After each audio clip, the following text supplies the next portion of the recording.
Okay. Hello, everyone.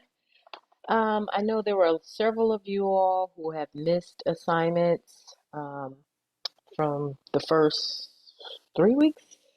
Um, chapters, basically, chapters 1 through 4, and some of you all may even miss chapter 10 because chapter 10 goes along with the week with chapter 3. So, what I'm going to do is a review, and I'm posting this on in the announcements. So that's where you find this. For those of you all who have missed first couple of days or couple of weeks of class, so that you get the information that I went over, and you can start studying and going through the textbook so that you'll be prepared for the final exam. All right, so I'm going to share my screen here. So the first week we discussed exploring college and planning your academic pathways. Um, change this here. So this is just a recap. So we discussed the benefits of a college degree, greater job satisfaction, better job stability, social professional networking opportunities, improved health wellness, better outcomes for the next generation, and you'll further develop your soft skills. And I mentioned those soft skills. There's several of them, but like things like critical thinking, problem solving, um, collaboration. Those are soft skills, and employers do look at that. So if you have a group assignment, how you manage that assignment and work with others, that will, um, you could take that with you into your career. And if you don't really apply yourself, it will show by the time you graduate. So there's something you definitely want to work on. Um, Again, professional networking and opportunities, as I mentioned, before in class, get to know your department. Whatever your program is, you always want to know who your department chair, who your dean is, your program coordinators, because they have a wealth of knowledge. They have resources. And if your program has an internship or you have field experience, you're going to have to go through them anyway. Or you have a capstone course, you're going to have to go through them to get authorization for the course. And they could provide a letter of recommendation. So those are just things you want to think about. Just get to know you're here to get education, but it's more than just passing a class. You need to be need to be able to network um, and establish relationships. Like I said, even with your department and even with other players. I mean, other students and other different departments just within the school, because you just never know when you need assistance. And then thinking about what beliefs that have shaped your decision making and your goals, and how do you set manageable goals that will help you stay on track. Those are things you want to start thinking about early on so that you can use those strategies to prepare yourself. And that's what this class is for. And so you have a support system here. You have your instructors, that's your first line of offense. You always want to go to them with questions. If you're missing class, they should know. Because and I'm an advisor, so I always get students coming to me saying, "Oh, well, I missed class. I'm not sure what to do." You're supposed to go to your instructor because there's nothing as an advisor, we can't do anything. We have no control over your coursework. So when you're missing class, you should always communicate with your instructor. If you know in advance, let them know you will miss it and see what the requirements are, and then find out what work you missed and if you're allowed to make it up. So you should always keep your communication open with your instructor. And then your advisors, we're here to help you and help you plan. You have your PGCC portal, and I did go over that as far as how to navigate your OWLINK portal. That's important. You should always know what your courses are, what's required for your program, and that's in your student planner. You should be reviewing that at least twice a semester at the beginning. So you're looking over all your class requirements and you know what's coming up and what you have to take. And then at the end, you can see your grades, you can see your GPA, your credit hours, you know where you stand, you know what you have left to do. Um, and so that's something you should be getting in a habit of checking, because those of you who are transferring to a four-year school, they will not tell you what to take every semester. They don't do that. They just don't do that at four-year schools. It's up to you. They'll show you your degree plan or your degree audit, depending, they have different names, and then you have to follow that. And then if you have questions, you meet with your advisor.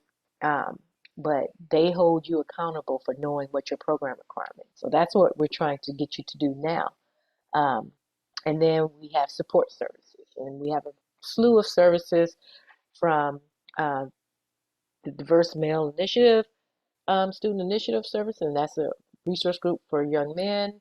We have WOW, Women of Wisdom, for young ladies. We have the Wellness Center, and some of that stuff, some of these you did found out in your scavenger hunt activity.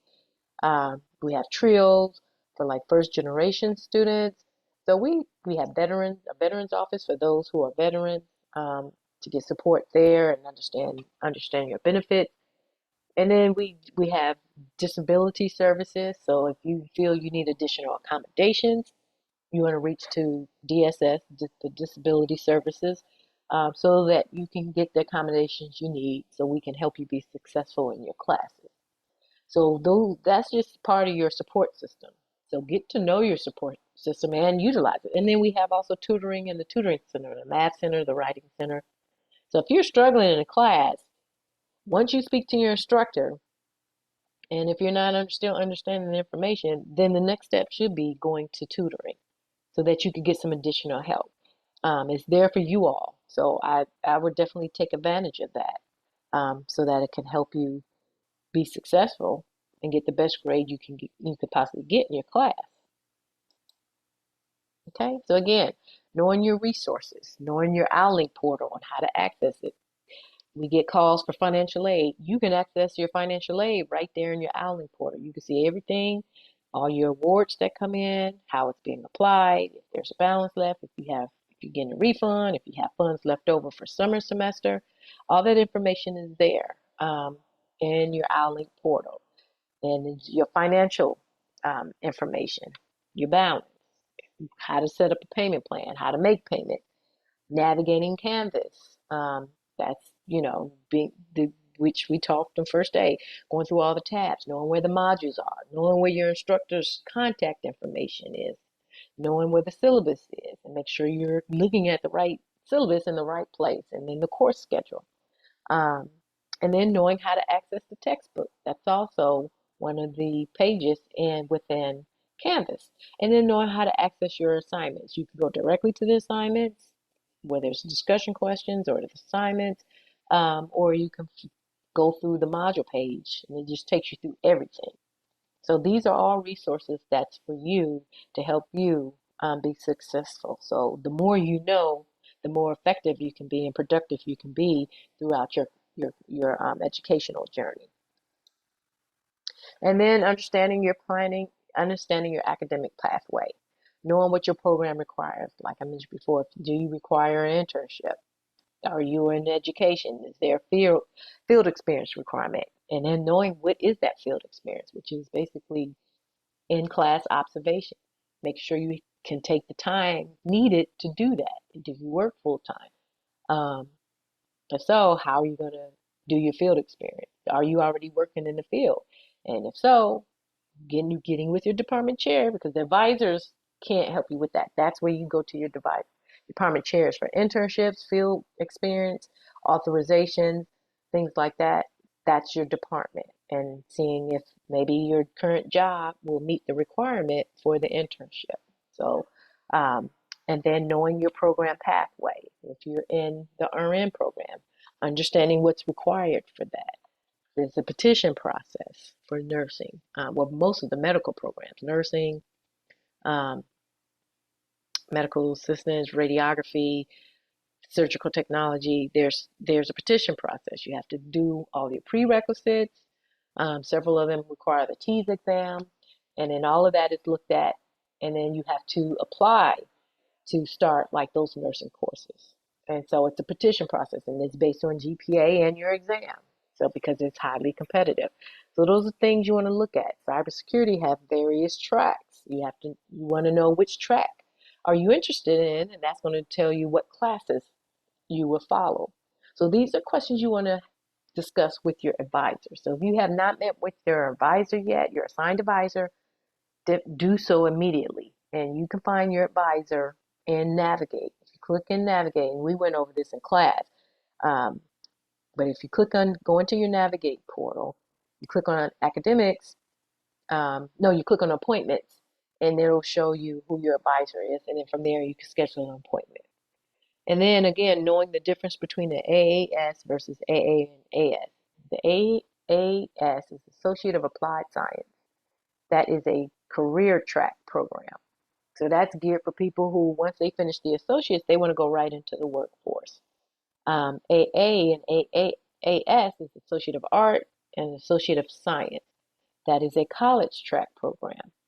That's geared for people who want to transfer to a four-year school to get their bachelor's once they're done with their associates.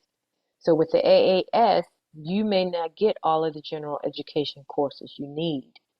So like some students want to go into engineering. Our engineering program is AAS. So it's geared to go into the workforce. So you take a lot of engineering courses and technical courses, but you will not get all of your English and math, your behavior science, and humanities that's required for a bachelor. So if you go into engineering here at PGCC and then transfer to a four-year school, they're not going to accept all those credits, and you're still going to have to take those general education courses once you get there.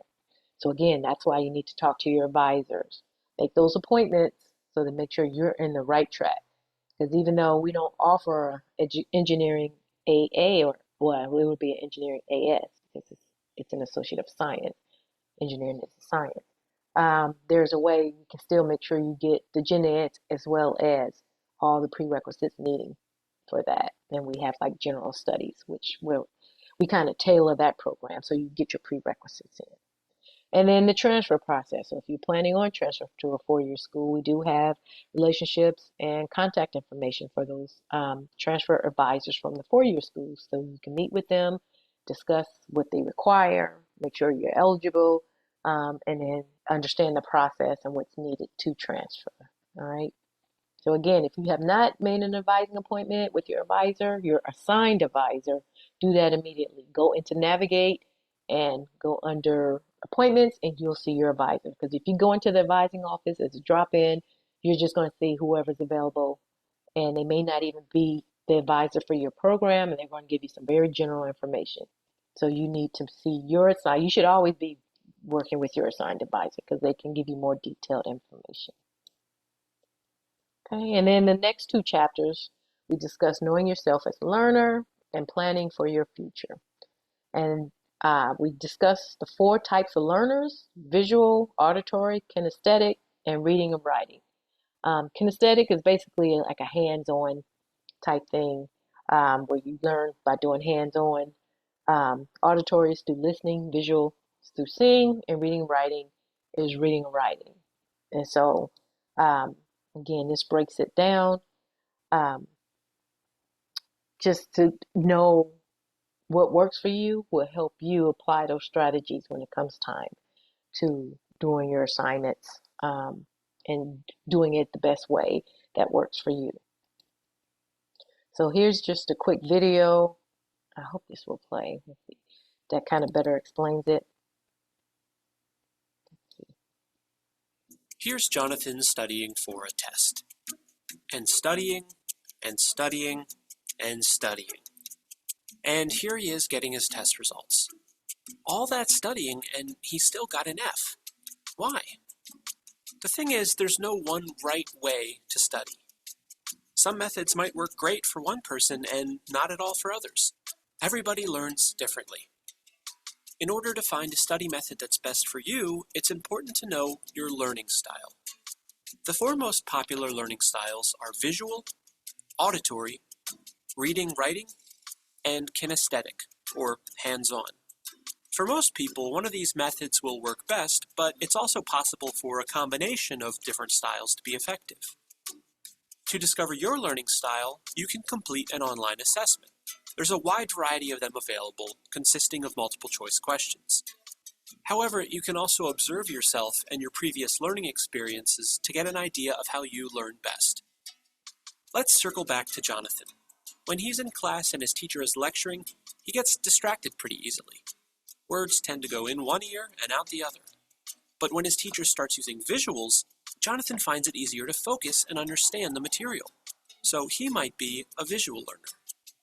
Now think about your history. How have you enjoyed learning in the past? Do you prefer watching over listening? Do you enjoy reading instead? Or maybe you learn best by doing, with hands-on experience. If none of these seem to grab you, give them each a try and see which one you tend to drift towards. Each learning style has its own study methods that work best with it. Let's take a look at how Jonathan and a few of his classmates study. As a visual learner, Jonathan finds it helpful to color code his notes. He finds it helps him to organize information and internalize it better. He also creates diagrams while studying, finding that they help him to better understand certain structures and ideas. Jonathan watches videos too, finding them helpful for extra information. Ruby is more of an auditory learner. She likes to study in a group and discuss the material with others. Sometimes she'll read her notes out loud because it helps her to hear what she's studying. In some classes, Ruby will record the lecture, with her teacher's permission, of course, so that she can go back and listen to it later. Terrell finds that he learns best by reading and writing. He takes substantial notes during class and reads over them often. When he's trying to memorize something, he'll often write it out. He also makes sure to read and reread any materials his teacher has assigned the class. Raya is a kinesthetic learner. She's got a lot of energy and likes doing things. Labs and hands-on activities help her to understand certain ideas and topics. Sometimes she'll review her material while she's walking around. She also likes to take breaks in order to release some of her energy, allowing her to focus when she returns to studying. All four of these students are studying the same material, but they're doing so in different ways. Now, this doesn't guarantee that they'll all get the same grades, but by determining their learning style and finding study methods that work for them, they just might find themselves getting better results. Okay, so that's just a video to kind of break down the different learning styles and how it applies. So here's a link for you to, you could just do a quick, I think it's 20 questions, to do a quick assessment to see what your learning style is. If you have not done so already, www.educationalplanner.org/student/self-assessments/learning-styles-quiz. Or you probably can Google educationalplanner.org and then go to the site and go on, click, type in the information, learning styles. And here just to see where you are and which learning style that best works for you. Okay. And so when we discuss planning for your future, we discuss SMART goals, and that's an acronym. We discussed, well, if you were in week 1, we talked about mnemonic devices, but this is a acronym. Each letter has a meaning. So S is for specific, knowing exactly what you want and what your goal is, making it measurable, the way to evaluate it using metrics or data. So that could be establishing exactly if your goal, and we'll watch a video on that in a minute, but it kind of breaks down what you're going to do to get to where you need to go and how you're going to measure that. Making sure it's achievable, it's when you're within your scope, you're able to accomplish and attain it, it's not out of reach, and then make sure it's relevant. Here it says make sense within your job function, but also make sense within your education function, and then make sure that it improves it in some kind of way. And then last, time bound, basically setting a deadline, stating when it's going to be due. And so you should have already completed the assignment for setting your goals and then doing your action plan, which kind of breaks down those goals and using the SMART method, going in more detail. All right. So if you haven't done your assignments yet, I do allow late assignments. You just won't get full credit. Strongly urge you, especially this late in the semester, do the assignments. Do the assignments you have missed so you can at least get some points. Some points are better than none. Because getting none, and these assignments are like 80 to 100 points, you're going to have to retake this course, and that's a waste of money and a waste of time. And so this video will discuss the SMART goals in a little bit more detail. Thanks for stopping by. This is 2 Minute Classroom, and today we're talking about setting goals using the SMART method. Goal setting is a great activity anytime, but is especially popular around New Year's, at the start of the school year, and the beginning of sports season. I would love to hear some of your goals in the comments, and I'll put some of mine in the description below. SMART is an acronym that stands for Specific, Measurable, Achievable, Relevant, and Time-bound. We'll go through each of these using the example goal of doing well on your next exam, a common goal for students. The first step is to make the goal specific. Doing well on your next exam is not specific. Try to answer the questions of what, when, and why. Let's specify your what as scoring at least 90% on your next science exam. For the when, it'll be whenever the exam is. Let's say it's in 4 weeks. The why is very important, as this is your motivation for the goal and something you can look back on if you get discouraged. It could be to improve your grade in the course, to score higher than a friend, or because you want to get into a great university. Whatever will motivate you to keep working on the goal. So now we have a much more specific goal. Score at least 90% on the next science exam 4 weeks from now to help you get into a great university. This goal is looking great, but we're not done yet. The next step is to make sure the goal is measurable. That means there are some metrics attached to the goal to let you know if you reach your goal or not. Looking back at our goal, we see that it is to score at least 90%. This is very measurable, and once you've taken the test and received a score, you will know whether or not you hit the goal. This is why doing well in your next exam is a poor goal. It is not measurable, and there is no clear way to define success or failure. The next step is to check whether the goal is achievable or not. In this step, you want to break the goal down and answer the question of how you will achieve this goal. What do you need to do in the next 4 weeks to get at least 90% on the exam? Some examples may include taking notes in class, spending 30 minutes 3 nights per week studying for the exam, and partnering with a friend a week before the exam to review notes and go through a study guide. The point is, you need a plan. Break the goal down into smaller goals that all feed up to the main goal. This will give you a clear path to success. The fourth step is to ensure the goal is relevant. Now, this step is more of a gut check to see if it fits well with your life right now. Ask yourself the following questions. Does this goal align with my long-term objectives? Does it keep me on track with other goals in my life? Will focusing on this goal pull me away from other more important goals? After thinking through this step, you should feel confident your goal is relevant and be even more motivated to achieve it. Scoring at least 90% on your next science exam is relevant because it will give you confidence in school and feed into larger goals around future education and career. The last step is to make the goal time-bound. A time-bound deadline acts as a target and helps you work backwards and set smaller steps to get there. If you set a fitness goal to do 100 consecutive push-ups, but don't set a deadline to reach that goal, then it probably won't happen. Hitting a certain score on an exam is time-bound by default because there is a specific date for the exam, which allows us to break the goal into smaller steps leading up to the exam. And here's a bonus tip. If you truly want to reach your goals, then you have to write them down and look at them often. I recommend keeping a daily or weekly planner to track your progress. I put some excellent planner recommendations in the description that will help you make your goals a reality. Remember to share your goals in the comments. I'll read and respond to as many of them as I can. Thanks for watching, and I'll catch you next time. Okay, so that again just breaks down the SMART goals. All right.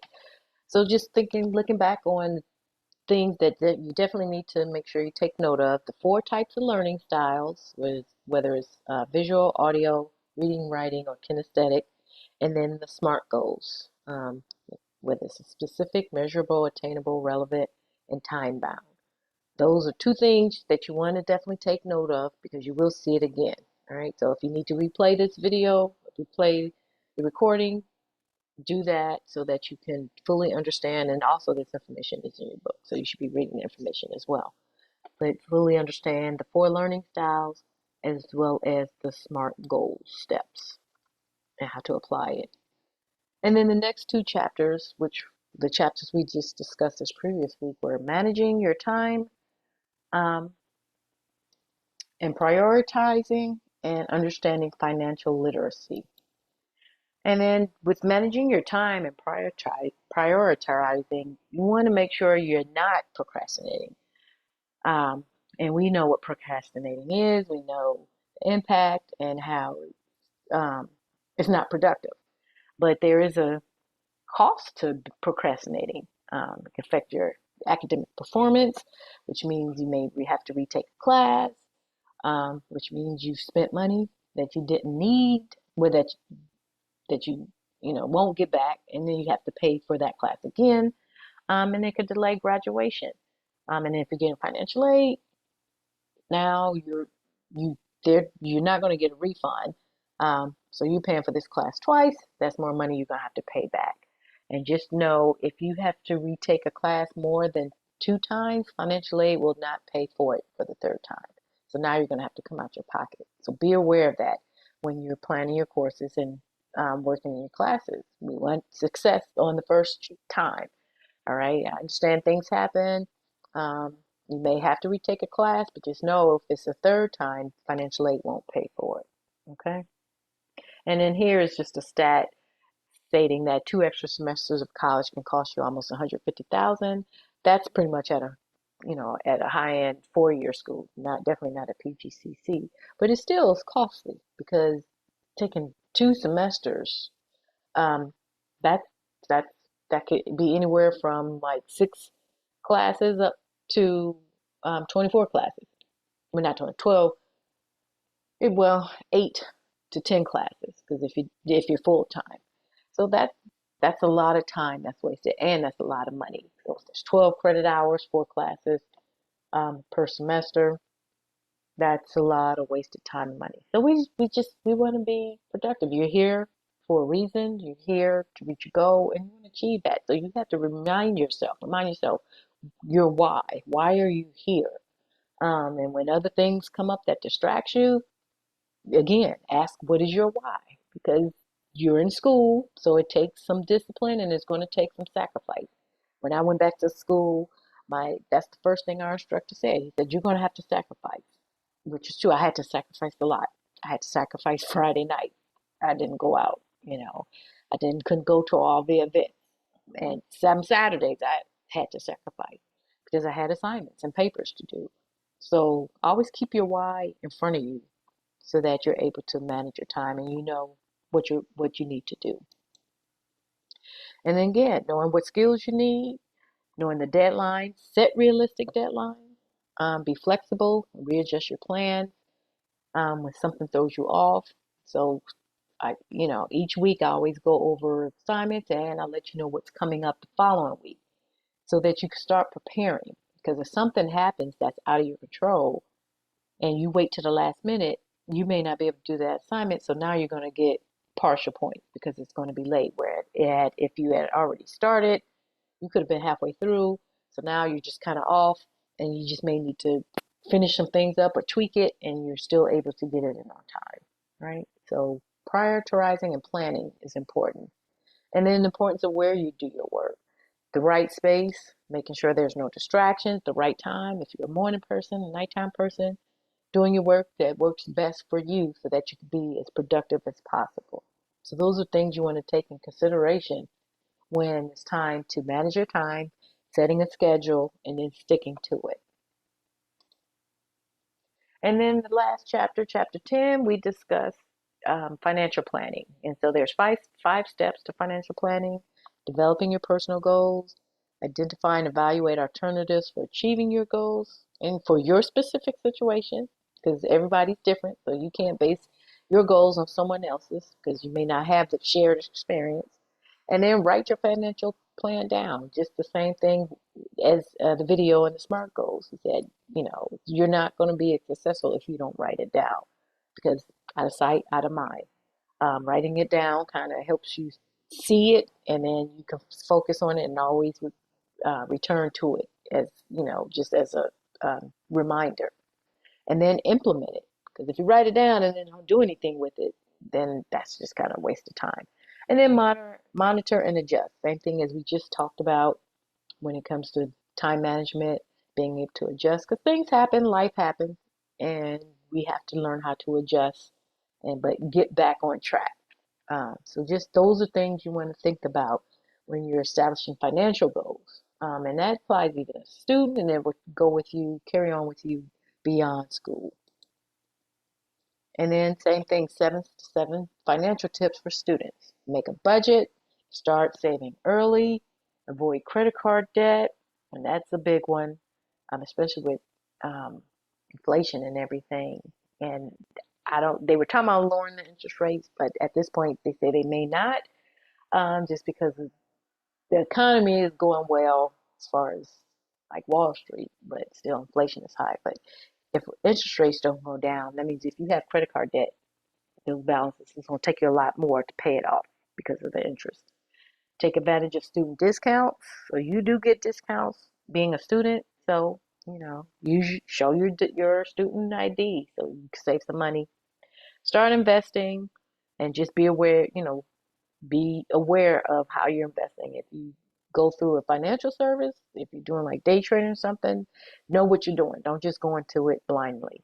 And then utilize online resources. Look things up, research, know what you're getting into, know, your situation, because you don't want to go into anything blindly. All right. And so those are just the things you want to do. Simple steps to create financial plan. Do you use a financial plan in your everyday life? And then how do you use a financial plan and implement it for every purchase? Are you, keeping track of your expenses? So if you fail to plan, you're planning to fail.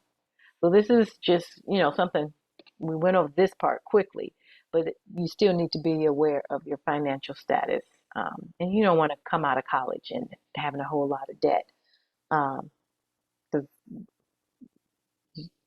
that's not, you're just going to be in for a rude awakening if you have a lot of debt out of college.